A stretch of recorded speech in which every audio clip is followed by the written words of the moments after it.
Dr. Blue stood perfectly still in his pristine white medical coat, his 4 eyes blinking in sequence as he watched the human medical team rush past him.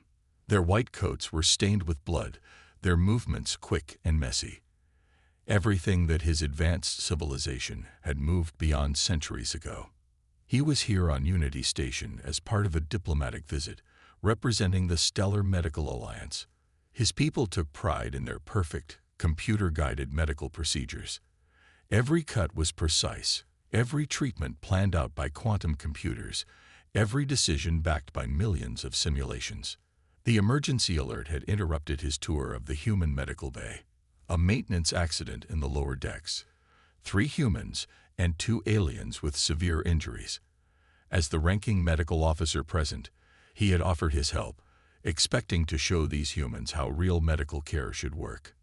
Instead, he found himself frozen in place, watching what he could only describe as controlled chaos. No power to the imaging systems, one of the human doctors shouted, her hands pressing against a wound on a worker's chest. "We're doing this old school." Old school. Dr. Blue's antenna twitched in disbelief. How could they treat anyone without full body scans, without eye assistance, without proper simulations? "I need a chest tube now." Another doctor was working on an injured alien, one of Dr. Blue's own species. The human doctor's hands moved with surprising confidence over the unfamiliar anatomy. "And get me something to clamp this artery. Use a wrench if you have to." A wrench.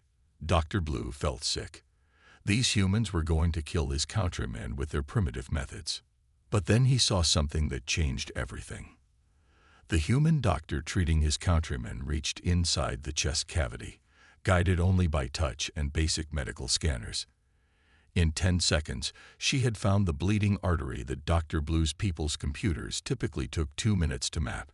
Her fingers moved with incredible precision, feeling the difference between healthy and damaged tissue that even their best sensors sometimes missed. "Got it," she called out, using the makeshift clamp to stop the bleeding. "How's his pressure?" "Stabilizing," a nurse answered, watching basic medical readouts. "Whatever you did, it worked." Across the room, the first doctor had finished what looked like barbaric chest compressions on the human worker. "He's breathing. Get him prepped for surgery." Dr. Blue watched in stunned amazement as the emergency team stabilized all 5 patients in less than 15 minutes. No advanced AI, no robotic assistance, no detailed computer models, just human hands, basic tools, and what they called gut instinct. Later, in his temporary quarters, Dr. Blue reviewed the medical logs. According to all the sophisticated protocols of his people, at least 3 of those patients should have died. The proper procedures, scanning, modeling, planning, and careful execution would have taken too long. The humans' primitive methods had saved lives that his civilization's perfect approach would have lost. He pulled up more files, reading case after case of human emergency medicine. Battlefield surgeries performed in caves with makeshift tools. Disaster response teams working without power or proper equipment. A doctor on a primitive human sailing vessel saving a life with a pocket knife and a pen tube. His people had eliminated the uncertainty from medicine. They had made it clean, precise, and perfect. But in doing so, had they lost something vital? The human's ability to improvise, to feel their way through problems, to make split-second decisions based on experience and instinct. It was messy and frightening and absolutely fascinating. Dr. Blue looked at his own hands. In 20 years of medical practice, he had never touched a patient directly. Every procedure was performed through robotic interfaces, every diagnosis made by computers, every decision carefully simulated before action was taken. He turned off his computer terminal and stared out the window at the earth spinning below. The humans were crude, yes. Primitive, certainly. But they could do things his people had forgotten were possible. For the first time in his career, Dr. Blue wondered if perhaps he wasn't really a doctor at all. Not like these humans were. It was time to learn real medicine. For the 3rd time that night, Dr. Blue replayed the emergency room footage. His quarters on the space station had become a mess of medical files and video recordings, very unlike his usual tidy self. Dark circles had formed under his lower set of eyes, while his upper eyes remained fixed on the screens floating before him.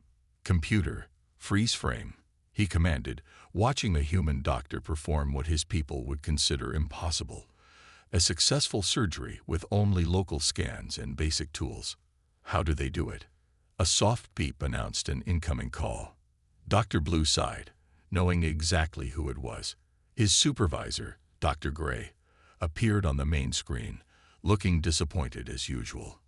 "Blue, you missed this morning's conference call," Dr. Gray said, his antenna twitching with annoyance. "The Alliance Board is waiting for your report on human medical facilities." "Yes, about that." Dr. Blue straightened up. "I've made some fascinating discoveries. The humans have developed techniques that could revolutionize our—" "Spare me the dramatic nonsense," Dr. Gray cut him off. "Just confirm that their facilities are inadequate, and we can close this diplomatic requirement."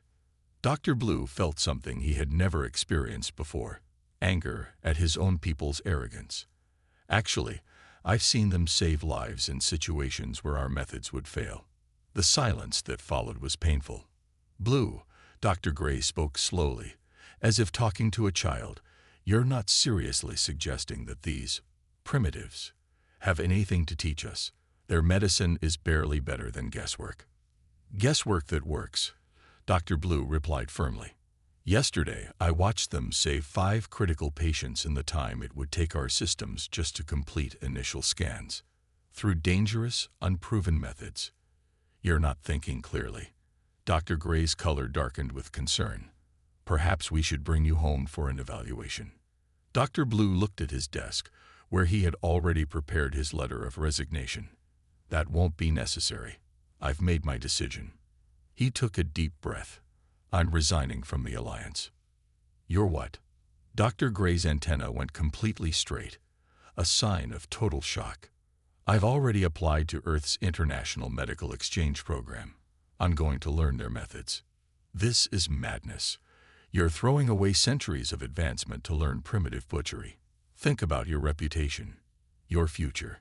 But Dr. Blue was thinking about the future, a future where his people could combine their advanced technology with human adaptability and instinct. He thought about all the lives that could be saved. "My mind is made up," he said quietly, reaching for the terminal's control panel. "Goodbye, Dr. Gray." He ended the call before his supervisor could respond. His hands were shaking, but he felt strangely calm. Opening his terminal, he sent 2 messages: his resignation to the Alliance Board and his acceptance of the position at Chicago Memorial Hospital on Earth. The responses came quickly. The Alliance Board was deeply disappointed and reminded him that leaving now would end any chance of future work with them. The Earth Hospital was excited to welcome him and attached orientation materials for new medical staff. Dr. Blue began packing his few belongings, pausing only to watch Earth rotate below the station. His people would call him crazy. They would say he was throwing away a prestigious career for primitive medicine. They wouldn't understand why one of their most promising medical officers would choose to learn from inferior humans. But they hadn't seen what he had seen. They hadn't watched human doctors work miracles with their bare hands. They hadn't witnessed the power of experience, intuition, and quick thinking. His upper eyes blinked at the blue planet below, while his lower eyes looked at his packed bags. In 3 days, he would board a transport to Earth. He would learn to be a real doctor, one who could save lives even when the computers failed and the power went out. For the first time in his life, Dr. Blue felt truly excited about practicing medicine. The automatic doors of Chicago Memorial Hospital's emergency department whooshed open, bringing in a blast of cold winter air and the sounds of city traffic. Dr. Blue stood just inside, his 4 eyes trying to take in everything at once. The scene before him was unlike anything in his experience. 3 trauma teams worked on patients in the open bay area. Doctors shouted orders across the room. Nurses rushed between beds with supplies. A cleaning robot tried to mop up something red from the floor, only to be pushed aside by a team rolling in a new patient. "You must be our new alien doctor." A tall human with gray hair and scarred hands walked up to him. "I'm Dr. Reed. They told me you were coming, but I honestly didn't believe it. Welcome to the chaos." Just then, the emergency alert sounded. Dr. Blue instinctively reached for his medical computer, only to remember he had left all his advanced equipment behind. "Multiple vehicle accident coming in," someone shouted. "4 critical." "Perfect timing." Dr. Reed grinned. "Your orientation starts now. Follow me." Dr. Blue hurried after his new mentor, nearly bumping into a nurse who ducked under his outstretched arm without even looking up. The trauma bay doors burst open as paramedics rushed in with the first patient. Male, mid-30s, chest trauma from steering wheel impact. One paramedic reported quickly. BP dropping, possible internal bleeding. Dr. Blue watched in amazement as Dr. Reed placed his hands on the patient's chest, closing his eyes for a moment. "Tension pneumothorax," he announced. "Get me a chest tube kit." "How can you know without scans?"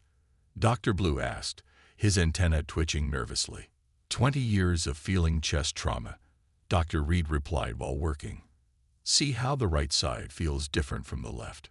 Come here, put your hands where mine are." Dr. Blue hesitated. In his culture, touching patients directly was considered primitive and dangerous. But he had come here to learn. Slowly, he placed his hands on the patient's chest. "Feel that?" Dr. Reed guided his hands. "That's what trapped air feels like. That slight crunch under your fingers. Classic sign." To his surprise, Dr. Blue could feel it. The subtle difference between the two sides of the chest. No scanner had ever shown him this kind of detail.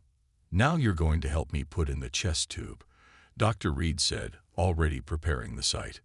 "But I've never done one without computer guidance," Dr. Blue protested. "No time like the present." Dr. Reed handed him the instruments.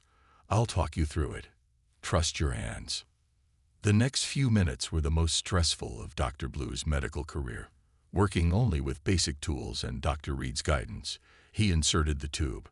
When the trapped air released and the patient's vital signs improved immediately, he felt a new kind of satisfaction, one that no perfect computer-guided procedure had ever given him. "Nice work." Dr. Reed patted him on the back, another strange human custom. "How do you feel?" "Terrified," Dr. Blue admitted, "but also alive." "That's medicine, kid. Real medicine. Not that computer simulation stuff you're used to." Dr. Reed was already moving toward another incoming patient. "You'll learn to love it." Dr. Blue looked at his hands, still feeling the sensation of the procedure he had just performed. In one morning, he had learned more about chest trauma than in years of computer models and simulations. A new alert sounded. More patients were coming in. "Ready for the next one?" Dr. Reed called out. Dr. Blue straightened up, his 4 eyes focused and alert. Ready. He had come to Earth to learn human medicine. It was messy, scary, and more hands-on than anything he had done before. But as he rushed to help with the next patient, he knew he had made the right choice. This was what being a doctor really meant. 2 months into his time at Chicago Memorial, Dr. Blue walked quickly through the emergency department's corridors, no longer bumping into rushing nurses or getting lost in the maze of treatment rooms. His white coat now had coffee stains and a small tear, marks of pride among the human doctors. "Doctor, we need you in room 3. A nurse called out. Inside, he found a young human child with a high fever, her worried parents hovering nearby. In his old practice, he would have ordered a full bacterial scan, viral analysis, and waited an hour for complete results. But Dr. Reed had taught him something different, something his people would call primitive. Dr. Blue gently placed one hand on the child's forehead while checking her throat with a simple light. His sensitive alien fingers could detect subtle temperature variations across her skin. Something he had discovered was even more precise than human touch. "How long has she had the red spots on her arms?" he asked, noticing a pattern that triggered a memory from his recent studies of human diseases. "They just appeared this morning," the mother answered, surprised. "We didn't mention those yet." "Classic viral pattern," Dr. Blue said confidently. "Combined with the fever distribution I'm feeling and the throat inflammation, this is Rothman's disease. We can start treatment immediately." Outside the room, Dr. Reed was waiting with a smile. "You didn't even look at the blood test results," he said. "The pattern was clear," Dr. Blue replied, then hesitated. "Should I have waited for confirmation?" "Blood tests just came back." Dr. Reed handed him a tablet. "Rothman's disease, exactly as you diagnosed. You're learning to trust your instincts." Dr. Blue felt a surge of pride. 2 months ago, he would have considered such a diagnosis dangerously unscientific. Now he understood. Human medicine wasn't about ignoring technology, but about combining it with something more fundamental. Later that day, he faced an even bigger test. A construction worker came in with a severe leg injury. The imaging system was down for maintenance, and the backup was occupied with emergency brain scans. "Can't wait for imaging," Dr. Reed announced. "Blue, what do you feel?" Dr. Blue placed his hands on the injured leg, his 4 eyes closed in concentration. His people's sensitive fingers could detect micro-vibrations and temperature differences that even humans couldn't feel. Combining this natural ability with what he'd learned about human anatomy. "Major arterial bleeding," he reported. "But it's not the main artery. It's the secondary branch here." His fingers traced the path. "The muscle damage pattern suggests.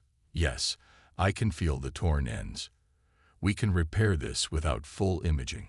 He opened his eyes to find Dr. Reed grinning at him. "Ready to try something new? You're going to do this repair without computer guidance." Dr. Blue's antenna twitched nervously. "You just mapped the entire injury with your hands. Trust them." The surgery that followed was unlike anything Dr. Blue had done before.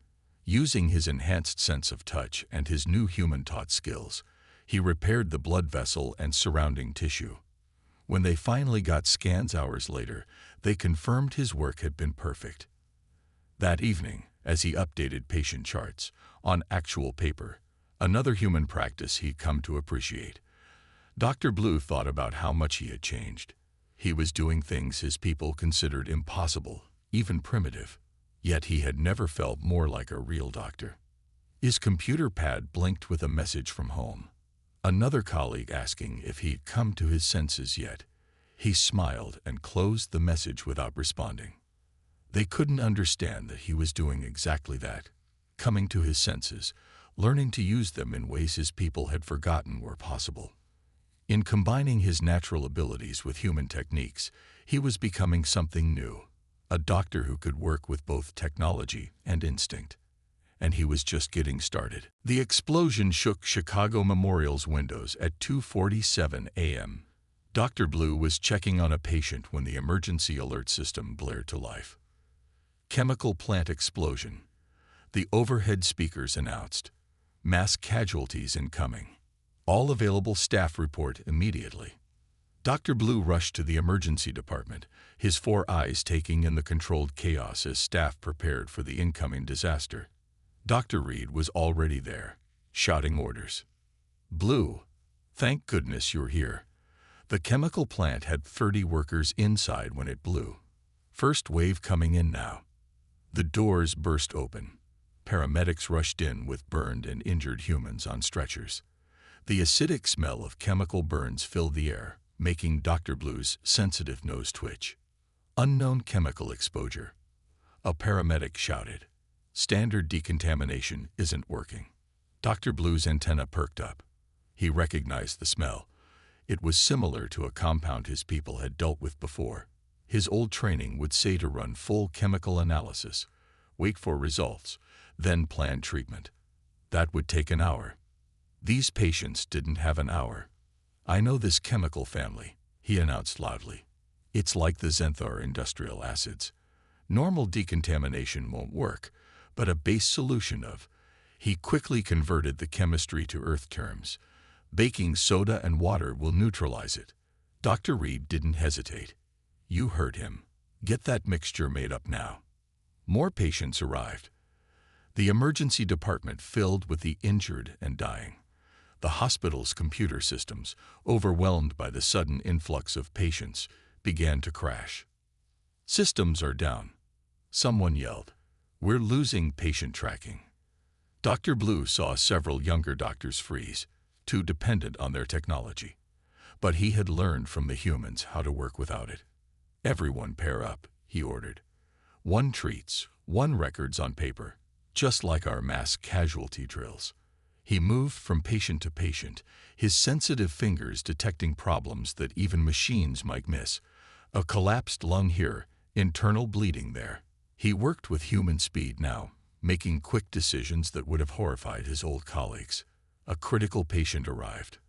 The plant's safety inspector, badly burned and barely breathing. The standard treatment protocols weren't working. His airways are closing too fast for normal procedures. A young doctor said, panicking. We need to wait for the specialist team. No time, Dr. Blue said. He could feel the man's tissue swelling, knew he had minutes at most. He thought of what his old self would do. Wait for proper approval, follow exact protocols, probably lose the patient. Instead, he did what humans had taught him. He improvised. Using a technique he had developed himself, combining his people's sensitivity to tissue density with human emergency procedures, he performed a modified airway procedure. It wasn't in any medical manual, but it worked. Hours passed in a blur of patients, procedures, and quick decisions. Dr. Blue moved constantly, switching between his alien medical knowledge and human techniques as needed. He taught other doctors his chemical neutralization technique, guided them in feeling for hidden injuries, and helped them work without computer assistance. Finally, as morning light began to shine through the windows, the last critical patient was stabilized. Dr. Blue sank into a chair, exhausted but satisfied. Dr. Reed sat down next to him, looking equally tired. 47 patients, he said quietly. We didn't lose a single one. I broke at least 15 standard medical protocols. Dr. Blue replied. Back home, I'd probably be arrested. And here, you're a hero. Dr. Reed smiled. You know what you did today. You didn't just combine our two kinds of medicine. You created something new, something better. Dr. Blue looked around the emergency department. Papers with his hasty notes lay everywhere. His once clean coat was stained with various medications. He had violated nearly every rule he'd learned in his first 100 years of medical practice, and he had never felt more like a doctor. News of the chemical plant incident spread quickly through the medical community. Dr. Blue found himself suddenly famous, the alien doctor who had helped save 47 lives using a mix of advanced alien knowledge and human emergency techniques. 6 months after the incident, he stood in Chicago Memorial's teaching auditorium, facing a mixed audience of human and alien medical professionals. His presentation, titled The Integration of Human and Alien Medical Practices, had drawn more attention than he expected. Traditional alien medicine relies too heavily on technology, he explained, pointing to his slides. And while human medicine sometimes lacks precision, it offers something invaluable: adaptability. His antenna moved confidently as he spoke, no longer showing the nervous twitches of his early days on Earth. By combining both approaches, we can save more lives. Let me show you. He demonstrated his new hybrid techniques, how his species' sensitive touch could detect problems faster than human fingers, but could be used with human-style quick responses. How alien chemical knowledge could be applied in emergency situations without waiting for complex analysis. How human instinct and alien precision could work together. In the front row, Dr. Reed watched proudly as his former student now became the teacher. But theory means nothing without practice, Dr. Blue continued. That's something humans taught me. So I've started a new program here at Chicago Memorial, the Combined Medical Practices Initiative. The program was his pride and joy. 10 alien doctors were already enrolled, learning to work alongside human medical teams. They were struggling with the same fears and doubts he had faced, but they were learning. After the presentation, a group of alien medical officials approached him. He recognized their formal white robes. They were from the Stellar Medical Alliance, his former employers. "Interesting ideas, Dr. Blue," one of them said stiffly, "though highly unorthodox." "Sometimes unorthodox is exactly what we need," he replied calmly. "Would you like to observe our emergency department? See these techniques in action?" They agreed, though somewhat reluctantly.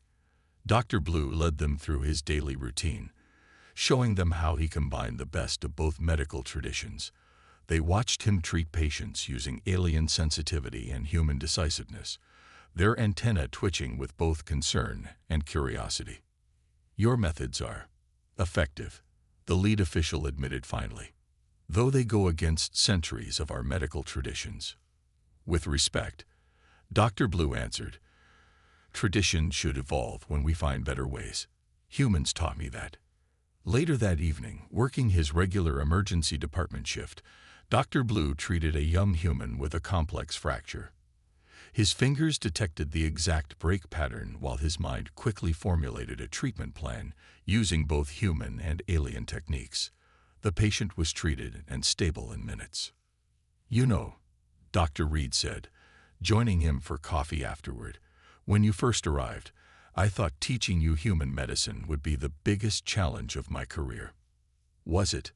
Dr. Blue asked, carefully holding his coffee cup with his still sensitive fingers. "No," Dr. Reed smiled. "The challenge was learning to see our own medicine through your eyes. You haven't just learned from us, you've helped us improve." Dr. Blue looked around the emergency department, his home now more than any pristine alien medical facility had ever been. Young alien doctors worked alongside human colleagues, learning to trust their hands and instincts while sharing their own unique abilities. He had come to Earth thinking he would learn primitive medicine. Instead, he had helped create something new, a medical practice that took the best of both worlds and saved more lives than either could alone. His computer pad blinked with a message. The Stellar Medical Alliance was requesting his help in developing new training protocols. Times were changing, and he was helping to change them. Dr. Blue smiled and picked up his next patient's chart. He had work to do. 1 year had passed since Dr. Blue first arrived at Chicago Memorial. The emergency department had changed, now featuring a mix of human and alien medical staff, with equipment from both worlds working side by side. But today was special. The first diplomatic delegation from his homeworld was visiting Earth. "Nervous?" Dr. Reed asked, watching Dr. Blue adjust his white coat, now worn with pride, despite its stains and wrinkles. "A little," Dr. Blue admitted. "Dr. Gray is leading the delegation. He's the one who called me mad for coming here." Before Dr. Reed could respond, the emergency alert sounded. "Diplomatic shuttle crash at the spaceport. Multiple alien casualties incoming." Dr. Blue's 4 eyes widened. "That's my people's shuttle." The emergency department burst into action as the first patients arrived. Dr. Blue recognized several faces, including Dr. Gray, unconscious and badly injured.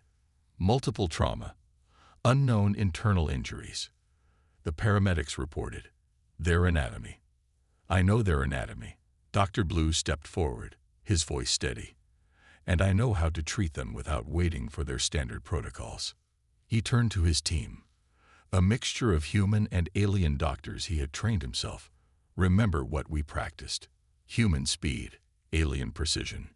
Let's move." Dr. Blue worked on Dr. Gray himself, his hands moving with practiced confidence. He could sense the internal bleeding that human doctors might miss, but instead of waiting for computer analysis, he acted immediately, just as humans had taught him. "BP dropping," a nurse called out. "I know," Dr. Blue replied calmly. "Watch this." His fingers found the injured blood vessel with alien precision, but he repaired it using a quick human technique he had modified for his people's anatomy. Dr. Gray's vital signs stabilized immediately. Around him, his hybrid team worked seamlessly. Alien doctors used their sensitive touch to diagnose injuries, while human doctors provided quick, effective treatments. Together, they stabilized all 12 crash victims in record time. Hours later, as Dr. Gray regained consciousness, he found Dr. Blue checking his vitals the human way, by touch. What? What happened? Dr. Gray asked weakly. Shuttle malfunction. You were all injured. Dr. Blue checked the chart. But you'll make a full recovery. How? Without proper protocols. Without automated systems. Look around. Dr. Blue gestured to the emergency department. Human and alien staff worked together, sharing knowledge and techniques. This is the future of medicine. We've created something new here, something better than either of our peoples had alone. Dr. Gray's antenna twitched thoughtfully as he watched a young alien doctor confidently perform a human-style procedure. Perhaps I was wrong about your choice to come here. We all were, Dr. Blue smiled. We thought humans were primitive because they used their hands and trusted their instincts. But they taught me that real medicine isn't about following perfect protocols. It's about saving lives, whatever it takes. Later that day, Dr. Blue stood before a group of new medical students, both human and alien. They looked up at him eagerly, ready to learn this new combined approach to medicine. A year ago, he began, I thought I was leaving advanced medicine to learn primitive techniques. Instead, I learned that true advancement comes not from replacing our natural abilities with technology, but from combining the best of both. He looked at their young, eager faces. Some had antennae like his, others had only 2 eyes instead of 4. But all of them were here to learn, to grow, to become something new. Today, you begin your journey to become a new kind of doctor. You'll learn to use everything, your technology, your instincts, your hands, and your hearts. Because that's what medicine really is, not just fixing bodies, but treating people. Dr. Blue smiled, thinking of his own journey from confused alien visitor to confident teacher. Now, who's ready to learn real medicine?